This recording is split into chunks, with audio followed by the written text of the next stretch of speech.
বাংলাদেশকে নাকি ভারতেই খেলতে হবে, তা না হলে পয়েন্ট দিয়ে দিতে হবে, ওয়াক ওভার দিতে হবে। বাংলাদেশ ভারতেই খেলবে, কিন্তু অন্য ভেন্যুতে, অর্থাৎ কলকাতায় না খেলে অন্য কোনো ভেন্যুতে ম্যাচ আয়োজন করা হবে, সেখানেই বাংলাদেশকে খেলতে হবে, না হলে বাংলাদেশের বিশ্বকাপ স্বপ্ন শেষ। এমন নানা খবর গেল কয়েকদিনে ছড়িয়েছে। গতকাল রাতেও এমন একটা খবর আমরা দেখতে পেয়েছি, যেখানে বলা হয়েছে ভারতেরই অন্য ভেন্যুতে ম্যাচগুলো হবে। তবে আপনাদের জানিয়ে রাখতে চাই, সেই সম্ভাবনাও খুবই কম, অর্থাৎ এখনও বাংলাদেশ আপার হ্যান্ডে, ভয় পাওয়ার কিছু নাই। বাংলাদেশকে নিয়ে খেলার চেষ্টা করা হচ্ছে, বাংলাদেশকে একটা গেমের মধ্যে ফেলে দেওয়া চেষ্টা করছে কেউ কেউ, মানুষকে বিভ্রান্ত করা হচ্ছে বিভিন্নভাবে, ফেসবুক পোস্টের মাধ্যমে, সোশ্যাল মিডিয়ায়। তবে সবচাইতে বড় ব্যাপার যেটা, সবচাইতে ভালো ব্যাপার যেটা, বাংলাদেশ তাদের সিদ্ধান্তে অটল আছে, নিয়মিত যোগাযোগ রাখছে আইসিসির সাথে, এবং এখনও যেটা বলছিলাম, বাংলাদেশ আপার হ্যান্ডে, অর্থাৎ খেলা ভারতে হবে, ভারতে না খেললে বাংলাদেশকে পয়েন্ট দিয়ে দিতে হবে, বাংলাদেশ বিশ্বকাপ খেলতে পারবে না, এমন কোনো কিছু এখনও নিশ্চিত না, এবং সেই সম্ভাবনাও খুবই কম।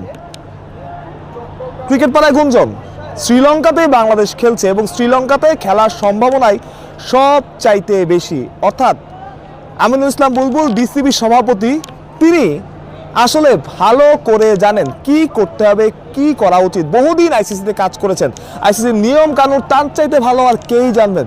সে কারণেই সবশেষ প্রেস কনফারেন্সে সাফ জানিয়ে দিয়েছিলেন বুলবুল, অন্য ভেন্যু তো ভারতই, অর্থাৎ বাংলাদেশ খেলতে চায় ভারতের বাইরেই, এবং এখনও সেই অবস্থানে অটল আছে। এবং গতকাল রাত থেকে কিংবা তার আগে থেকে আপনারা যেসব খবর শুনছেন, যেসব নিউজ আপনারা দেখছেন, সেই সব ঘটার সম্ভাবনা খুবই কম।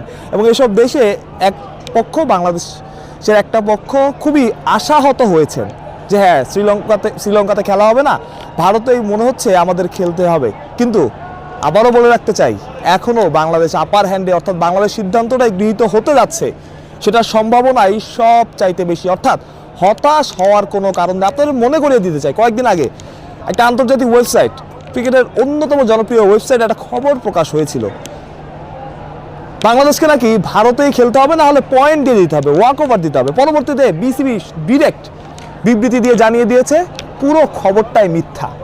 অর্থাৎ বুঝতেই পারছেন কারা আপনার ইমোশন নিয়ে খেলার চেষ্টা করছে, কারা আপনাকে ট্র্যাক থেকে দূরে সরানোর চেষ্টা করছে, সেটা নতুন করে হয়তো আপনাকে বলে দিতে হবে না। সবশেষ খবর যেটা, বাংলাদেশ এখনও তাদের সিদ্ধান্ত অটল আছে, বাংলাদেশের শ্রীলঙ্কাতেই সবগুলো ম্যাচ খেলার সম্ভাবনা সবচাইতে বেশি, এবং ঘোষণাটা আসছে খুব শীঘ্রই। মাহফুজ প্রত্যয়, বিডি ক্রিক টাইম।